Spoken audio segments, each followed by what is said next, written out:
একটা প্রশ্ন আসছে, হুজুর মেয়েদের পর্দার ব্যাপারে একটু বললে ভালো হইতো, টিভিতে নাটক দেখা আর পাশাপাশি ইবাদত করা এ ব্যাপারে বললে ভালো হতো। আচ্ছা, মেয়েদের পর্দা ব্যাপারটা দিনাজপুরে অত্যন্ত জরুরি।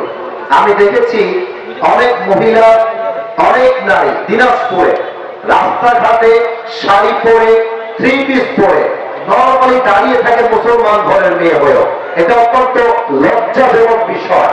মুসলমান ঘরের মেয়ের জায়গা রাস্তায় নয়, সে একটা ডায়মন্ড, তার জায়গা হচ্ছে বাসার ঘরের ভেতরে। ঠিক কিনা বলে?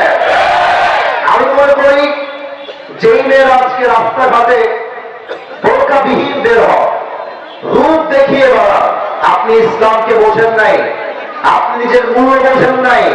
আর একজন নারী সোনা নয়, একজন নারী ডায়মন্ডের মতো। আর ডায়মন্ড কখনো খোলা খুলি ঘুরে বেড়ায় না, ডায়মন্ড থাকে একটা দামি জায়গায় বিরাজ করে ভাড়া। ঠিক কিনা বলে? আমি প্রত্যেকটা মা বোনকে বলবো, বাড়ির থেকে যখনই বের হবে অবশ্যই হিজাব পরে, নেকাব পরে বের হবে। আল্লাহ আমার বোনদেরকে বোঝার তৌফিক দান করুন। বলেন সবাই আমিন।